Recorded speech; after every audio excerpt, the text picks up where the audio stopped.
I got to tell you guys about a new sneaky way that Christians are being told to shut up. I was talking to a friend of mine, good friend of mine, loves Jesus, family guy. And he was telling me how he's struggling with being more outspoken about his views on the unborn. And he said the reason why he's struggling is that he feels like because he's not in the foster care system, he's not, he hasn't adopted, he hasn't taken in foster kids, that his life isn't congruent enough with the values of being a pro-life advocate to be more outspoken on the topic.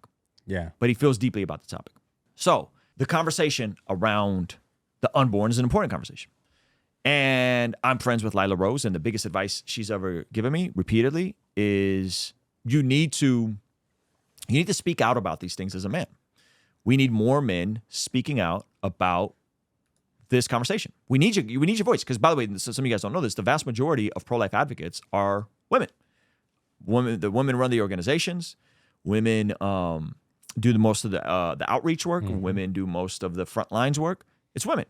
So the things I'm being told is like, yes, speak more, lean into it. We need your voice as a man. He feels conflicted because he's not in the foster care system. He's not adopting yet. And he feels like if I'm going to be outspoken, my life should look like I'm willing to take in babies. Okay. Which I don't think there's anything wrong with desiring to take in babies. I think we should want to take in babies when and if the opportunity presents itself and if we have the means. I think that's a beautiful heart and a beautiful desire. However, this weaponized compassion, this weaponized empathy of you're not allowed to speak on something unless you are doing the work. Yeah. As if men aren't allowed to have a position that, hey, we should have better laws to protect women from being raped. Hello. We should have better laws to But you're not actively having consensual sex with a woman. That makes no sense. It's like, wait, what? It's like that doesn't even make right. We have this like protect women thing. Yeah. Right? Respect women, protect women thing. It's a thing.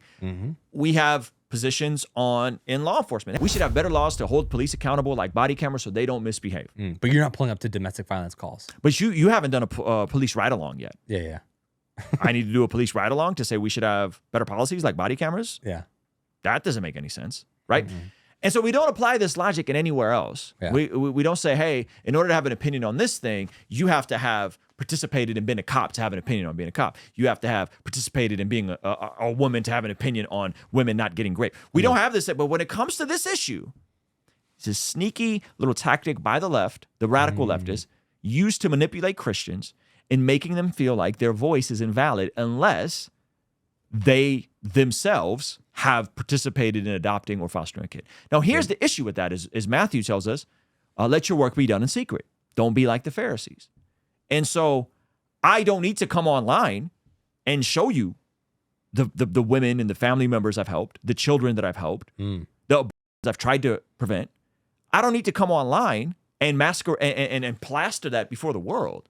Here's my goodness resume before I jump into this conversation. Right. To have a very reasonable position to say, this should not be allowed. This is wrong. Furthermore, it talks about the order of this in the scriptures. There's an order to this in the scripture. And this is the part that people don't miss. This is the part that people miss. People don't understand that the scriptures actually have an order of what we're to prioritize. And it's actually in 1 Timothy chapter 5, believe it or not. So there's an order to this. So primarily, I'm not sure if you guys know this, who you are to care for is not the rando single mother down the street that you don't know, or the rando baby that you don't know. There's actually an order to this, and here's the order to this. It's beautiful that scriptures speak on this. It says, do not rebuke an older man harshly, but exhort him as if he were your father. Treat younger men as brothers, older women as mothers, and younger women as sisters with absolute purity. Paul is setting the stage for that. Now check this out. Then he goes into the caring for the widows. Now, if you remember, in the scriptures, there was a debate among what resources should go to the widows in Acts. Okay, give proper recognition to those widows who are really in need. But if a widow has children or grandchildren, these should learn, first of all, to put their religion into practice by caring for their own family and so repaying their parents and grandparents. That's very controversial. Yeah. Put your religion in practice by caring for who? Your parents and grandparents. Your parents and your grandparents. Why? For this is pleasing to God. Now, then it goes on to say, the widow who is really in need and left all alone puts her hope in God and continues night and day to pray and to ask God for help. But the widow who lives for pleasure is dead even when she lives. Give the people these instructions so that no one may be open to anyone to blame. Anyone who does not provide for their relatives, and especially for their own household, has denied the faith and is worse than an unbeliever. Now, no widow may be put on the list of widows unless she is over 60, has been faithful to her husband, and is well known for her good deeds, such as bringing up children, showing hospitality, washing the feet of the Lord's people, helping those in trouble, and devoting herself to all kinds of good deeds. As for younger widows, do not put them on such a list. For when their sensual desires overcome their dedication to Christ, they want to marry. Hello. Thus, they bring judgment on themselves. So how do they bring judgment on themselves? Because they don't put them on a list where the church is going to care for them. Yep. Don't do that because they're going to want to get remarried. Okay?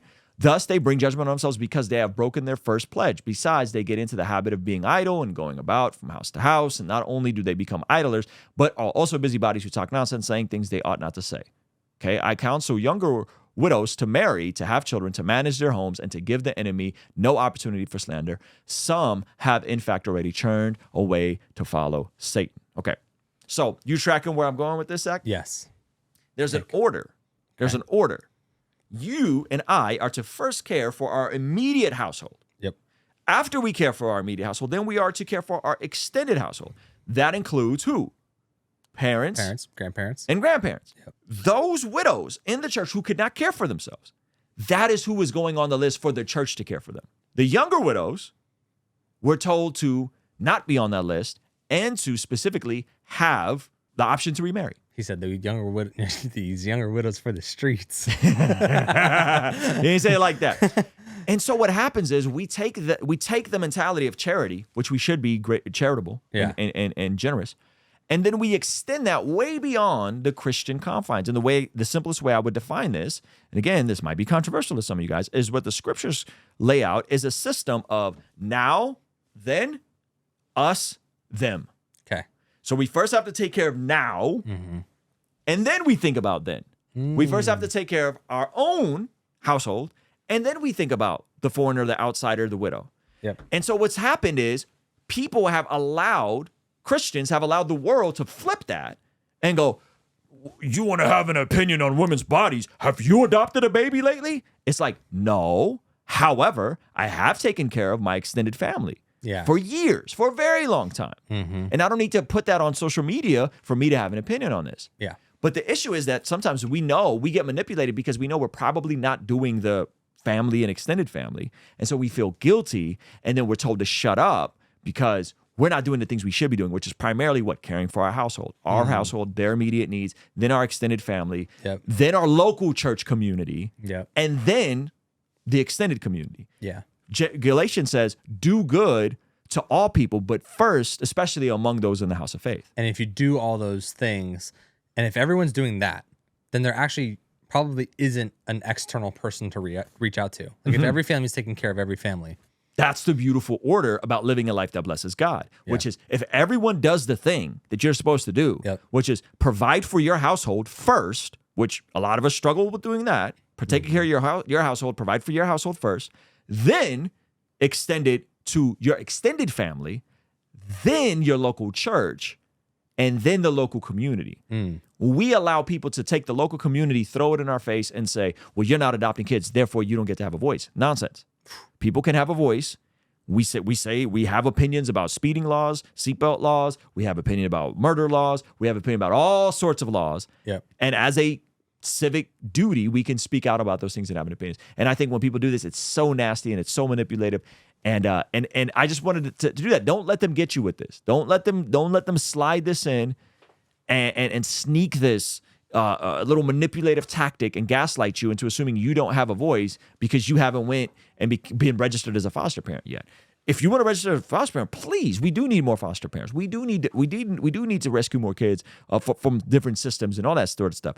But that doesn't mean you're not allowed to have a voice and an opinion on stuff. That's very goofy, and we don't apply this to anything else. And it's been used to manipulate Christian, weaponized empathy, and I'm just sick of it. If we get our houses in order, if everyone actually applies 1 Timothy chapter 5, a lot of this stuff will be sorted out, believe it or not. I believe if Christians just did their part, a lot of this stuff will be sorted out.